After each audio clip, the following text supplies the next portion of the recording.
ঢাকা বিশ্ববিদ্যালয়ের চারুকলা অনুষদে নববর্ষের শোভাযাত্রা উদ্যাপনের জন্য বানানো দুটি মোটিফে আগুন দেয়া হয়।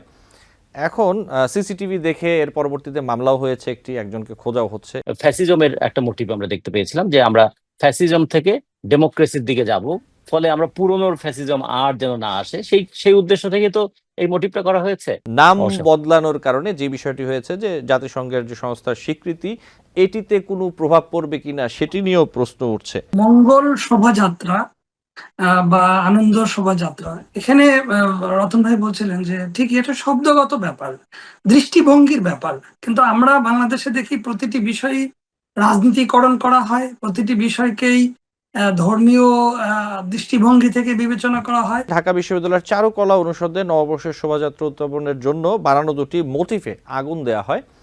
এখন সিসিটিভি দেখে এর পরবর্তীতে মামলাও হয়েছে, একজনকে খোঁজাও হচ্ছে। এখন যে বিষয়টি আসলে এখানে সামনে আসছে, স্বাভাবিকভাবে আমরা যেটা জানি সেখানে তো সাধারণত বেশ কিছু মানুষ থাকার কথা। দ্বিতীয়ত সিসিটিভির যুগ, হাতে হাতে মোবাইল, এত কিছুর মধ্যে মানে বিষয়টি খুব স্বাভাবিকভাবে যেটা হওয়ার কথা, যারা এটি করেছে তাদের হয়তো বা খুব সহজেই ধরতে পারার কথা অথবা কারো চোখে পড়ার কথা, কিন্তু জিনিসটি নিয়ে দেখলাম যে একরকম একটা রহস্যজনক একটা ঘটনা ঘটে গেল মনে হলো। এই বিষয়টি আপনি কিভাবে দেখছেন রাজিকুজ্জামান রতন?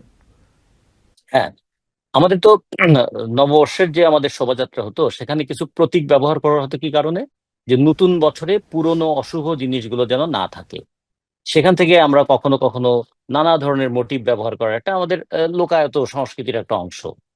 আহ এবার আমরা একটা বিতর্ক হতে দেখলাম, এটা কি মঙ্গল শোভাযাত্রা হবে না আনন্দ শোভাযাত্রা হবে। কারণ আনন্দ বললেও এর মধ্যে সমস্যা আছে, মঙ্গল বললেও সমস্যা আছে। আসলে ভাষা নিয়ে এই যে আমাদের একটা সাম্প্রদায়িকীকরণ করা ভাষাকেও, এটাও কিন্তু খুব ভালো কোনো লক্ষণ নয়। এটা আমাদের বছরের নতুনের দিন, পুরনো জীর্ণ যা আছে তা আমরা ছেড়ে নতুনের দিকে যাব, পুরনোর যা কিছু খারাপ সেটাকে বর্জন করে নতুনের আহ্বান জানাবো। এই তো হওয়ার কথা ছিল। সেক্ষেত্রে এই যে মোটিভ ব্যবহারের একটা ইয়েটা ছিল। এবারে মোটিভ যেটা করা হয়েছে, করা হচ্ছিল, সেখানে আমরা ফ্যাসিজমের একটা মোটিভ আমরা দেখতে পেয়েছিলাম যে আমরা ফ্যাসিজম থেকে ডেমোক্রেসির দিকে যাব, ফলে আমরা পুরনোর ফ্যাসিজম আর যেন না আসে, সেই সেই উদ্দেশ্য থেকে তো এই মোটিভটা করা হয়েছে।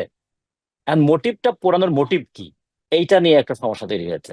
সেটা এখন ওখানে যেহেতু সিসিটিভি ছিল, রাতেই তো এটা শনাক্ত, সকালেই শনাক্ত করা সম্ভব ছিল, অথবা এখনো শনাক্ত করা সম্ভব।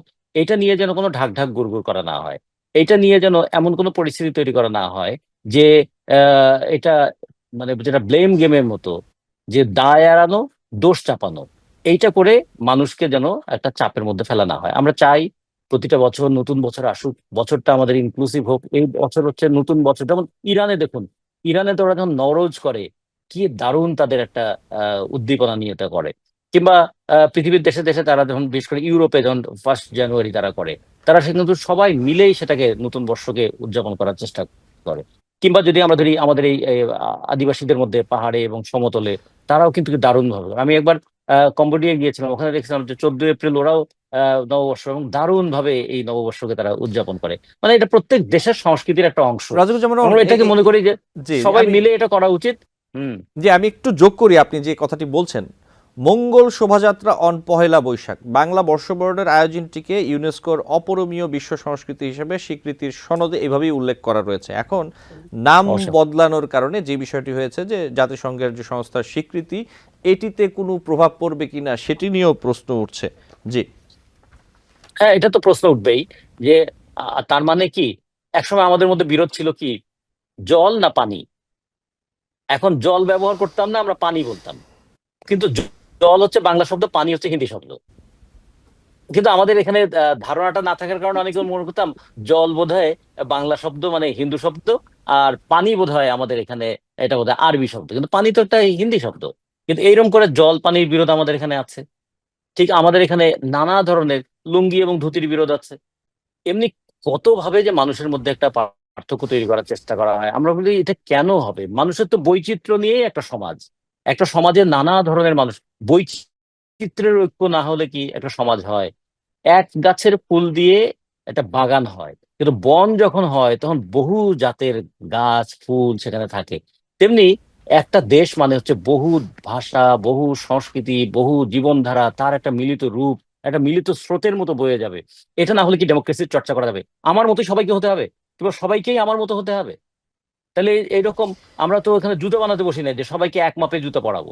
তাহলে আমরা এখানে বলবো যে মানুষ প্রত্যেকটা অঞ্চল তার যে সমৃদ্ধ ঐতিহ্য সভ্যতা তা নিয়ে আমরা একত্রিত স্রোতে চলবো। এই জায়গায় একটা ডেমোক্রেটিক কালচার হওয়া দরকার ছিল, সেই জায়গায় একটা সমস্যা আছে। ইউনেস্কো আমাদেরকে এটাকে তারা স্বীকৃতি দিয়েছিল এই অর্থে যে দেশটা আমাদের ছোট কিন্তু কত অদ্ভুত বৈচিত্র্যময় আমাদের সংস্কৃতি, এটাকে ইউনেস্কো স্বীকৃতি দিয়েছিল। এখন তারাও প্রশ্ন তুলবে, তোমরাও কি শেষ পর্যন্ত শব্দে আটকে গেলে? তোমরা কি মোড়কে আটকে গেলে ভিতরের বিষয়বস্তুর চাইতে? ভিতরের বিষয়বস্তু কি ছিল? যে মানুষকে ঐক্যবদ্ধ করো। আর বাইরের আবরণটা ছিল কোন নামে ডাকবে তাকে। তো ফলে এই নামের উপর জোর দিতে গিয়ে আমরা কিন্তু বিষয়বস্তুটাকে যেন আড়াল করে না ফেলি। এবং এটা জিনিস খেয়াল করার মতো যে আমরা এই নতুন বছর নতুন আশা নতুন উদ্দীপনা নিয়ে যেমন আসবে, পুরনো জীর্ণতাও যেন আমরা মানে ছুঁড়ে ফেলতে পারি, সেরকম একটা প্রতিজ্ঞা যেন আমার থাকে। জি। নতুন বর্ষ মানুষকে নতুন করে যেন ভাবতে শেখায়। আমরা পুরনো গ্লানিগুলোই যদি বহন করে বেড়াই, তাহলে নতুন বছর শুধু দিনের অর্থে নতুন হবে, চিন্তার অর্থে তো পুরনোই থেকে যাবে। জি, রাজগুজ্জামান রতন, আপনাকে ধন্যবাদ। ডক্টর সুলতান মাহমুদ, একই বিষয় আপনি কি বলবেন এই বিষয়টিতে? দেখেন, আমি যদি বলি যে মঙ্গল শোভাযাত্রা বা আনন্দ শোভাযাত্রা, এখানে রতন ভাই বলছিলেন যে ঠিক এটা শব্দগত ব্যাপার, দৃষ্টিভঙ্গির ব্যাপার। কিন্তু আমরা বাংলাদেশে দেখি প্রতিটি বিষয়ই রাজনীতিকরণ করা হয়, প্রতিটি বিষয়কেই ধর্মীয় দৃষ্টিভঙ্গি থেকে বিবেচনা করা হয়। তো এটা একটা বাঙালির ঐতিহ্য, বাঙালির একটা কালচার। আমরা বরাবরই দেখেছি যে এই ঐতিহ্য পালন করার ক্ষেত্রে বিভিন্ন সময়ে বিভিন্নভাবে হামলার শিকার হয়েছে। বিভিন্ন সময়ে আমরা দেখেছি যে এই বর্ষবরণকে ভালোভাবে দেখা হয়নি, এবং বিভিন্ন সময় এখানে রাজনীতিকরণ ছিল হুম। এবং রাজনৈতিক দৃষ্টিভঙ্গি থেকে একে বিবেচনা করা হয়েছে। তো একটা নতুন বর্ষ শুরু হচ্ছে, যখন নতুন বর্ষ শুরু হচ্ছে তখন কিন্তু আমরা একটা ভাষাগত দিক থেকে যদি আমরা চিন্তা করি, মঙ্গল চাওয়া এটা খুব যে অন্যায় কিছু তা কিন্তু না। একটা নতুন বছর হুম। মঙ্গল হতে পারে। মঙ্গল মানে কি?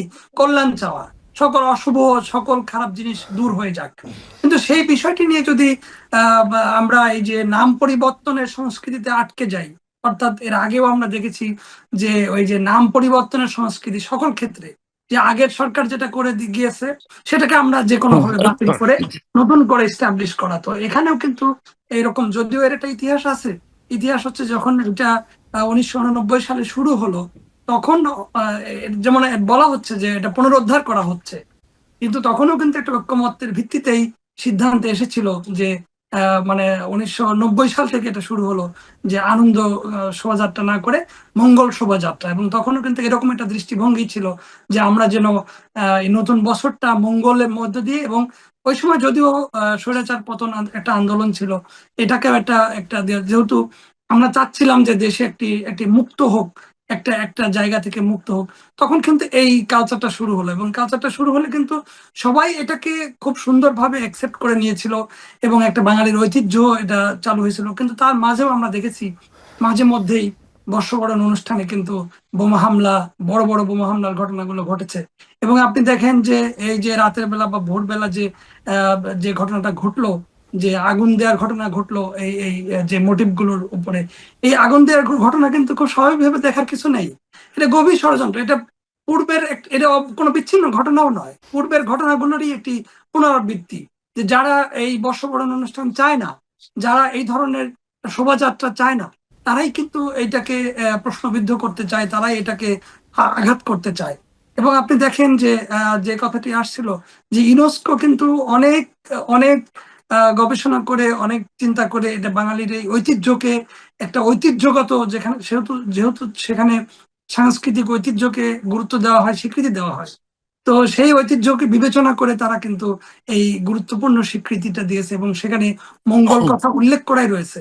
তো এইটা যদি আমরা তারা যদি আবার এইরকম একটা পরিবেশের কারণে এটা যদি আবার হারিয়ে যায়, তাহলে কিন্তু আমাদের দেশের একটি একটি এটা আমি মনে করব যে একটি দুর্নাম হবে এবং আমাদের দেশের একটি বড় ঐতিহ্য আমরা হারিয়ে ফেলবো। তো জি। কাজেই আমরা মনে করি পুনরুদ্ধারের নাম করে, নাম পরিবর্তন করে খুব বেশি যায় আসে না। কারণ হচ্ছে যে মঙ্গল শব্দটি এটি কোনো নেতিবাচক ভাবে নেওয়ার কোনো কারণ নেই, ধর্মীয় ভাবে নেওয়ার কোনো কারণ নেই। এটাকে আমরা ইতিবাচক ভাবে বিবেচনা করতে পারি। যদিও এটা কিন্তু আমরা জানি যে 25শে মার্চ সাংস্কৃতিক উপদেষ্টা ফারুকী সাহেব কিন্তু উনি কিন্তু ইঙ্গিত দিলেন ইঙ্গিত দেওয়ার পরে কিন্তু উনি বলেছিলেন যদি ঐক্যমত্য হয় তাহলে এটা নিয়ে আমরা কথা বলবো, এটা নিয়ে আমরা আগাবো। কিন্তু পরে যখন এটা আবার ঢাকা বিশ্ববিদ্যালয় থেকে একটি সিদ্ধান্ত একতরফার মতো হয়ে গেল, তখন কিন্তু এটা ঐক্যমত্য আসেনি। এবং আপনি দেখেন সোশ্যাল মিডিয়া সহ সকল ক্ষেত্রে প্রত্যেকটা নাগরিক, এবং আজকেও কিন্তু এই যে ছাত্র ফ্রন্ট বা ছাত্র একটি সংগঠন, জি। তারাও কিন্তু প্রতিবাদ জানিয়েছে। তো আপনি দেখেন যে ঐক্যমত্য কিন্তু হয়নি। এবং শুধু তাই নয়, এই সাংবাদিকদের যখন চিঠি দেওয়া হলো ওই মিটিং এ আসার জন্য, সেখানেও কিন্তু মঙ্গল শোভাযাত্রার প্রসঙ্গটা কেটে দেওয়া হয়েছিল। তো কাজে এই ধরনের সুদূর প্রসারী ষড়যন্ত্র নিয়ে আগানো, এটা আমি মনে করি না যে রাষ্ট্রের জন্য কোনো মঙ্গল বয়ে আনবে। আমি কিন্তু আবারও দেখেন মঙ্গল শব্দটা ব্যবহার করলাম। তো মঙ্গল এই শব্দটা ব্যবহার করা আমার জন্য, আমি তো মনে করি এটা খুব পজিটিভ একটি শব্দ। তো রাষ্ট্রের জন্য মঙ্গল বয়ে আনুক, আর আমি মঙ্গল শোভাযাত্রা থেকে মঙ্গল কেটে দিয়ে আনন্দ আনন্দ শোভাযাত্রা দিচ্ছি। আনন্দ তো যে কোনো সময় হতে পারে। আনন্দ শোভাযাত্রা আমরা ঈদের দিনেও করেছি, ঈদের সময়ও করি, বা বিভিন্ন সময়ে করতে পারি, কিন্তু মঙ্গল এটা বাঙালির একটা ঐতিহ্য। আমরা এটা ঢাকা বিশ্ববিদ্যালয় থেকে যখন এটা প্রথম শুরু হলো, তারপর এটা সারা বাংলাদেশের সকল বিশ্ববিদ্যালয় কিন্তু এই ঐতিহ্য নিয়ে শোভাযাত্রা করে, এবং ছোট ছোট সংগঠনও তারা মঙ্গল শোভাযাত্রা। তো এটা খুবই ইতিবাচক আমি দিক। আমি এটাকে মনে করি না যে এটাকে পরিবর্তনের কোনো যুক্তিসঙ্গত কারণ আছে। যদি রাজনৈতিক ভাবে বিবেচনা না করা হয় অথবা অন্য কোনো প্রভাব বিবেচনা না করা হয়, আমি মনে করব যে এই মঙ্গল শব্দটা থাকাটার ন্যায্যতা রয়েছে, কারণ এটা ইউনেস্কো এখানে জড়িত, এটির দীর্ঘদিনের ইতিহাস ঐতিহ্য জড়িত। কাজেই ওই নাম পরিবর্তনের সংস্কৃতি, এই জায়গা থেকে আমি অন্য ক্ষেত্রেও বলবো যে আমরা বিভিন্ন সময় ব্রিজ, কালভার্ট, বিশ্ববিদ্যালয় বা বিভিন্ন প্রতিষ্ঠান বিভিন্ন প্রতিকৃতি থেকে নাম পরিবর্তন করে দিচ্ছি। আবার এখানেও এসে যদি ওই চিন্তা করি যে এটা আরেকটা সরকার করে গেছে, আমাদেরকে পরিবর্তন করতে হবে, এই জায়গা থেকে আমরা যদি বের না হতে পারি, তাহলে কিন্তু আমরা কখনোই আমাদের গণতান্ত্রিক যে কালচার, গণতান্ত্রিক যে কৃষ্টি, সেটা আমরা ছুঁতে পারবো না, আমরা সেই জায়গায় পৌঁছাতে পারবো না। নিউ ইয়র্ক থেকে সম্প্রচারিত TVN 24 টেলিভিশন বিশ্বজুড়ে বাঙালির কণ্ঠস্বর।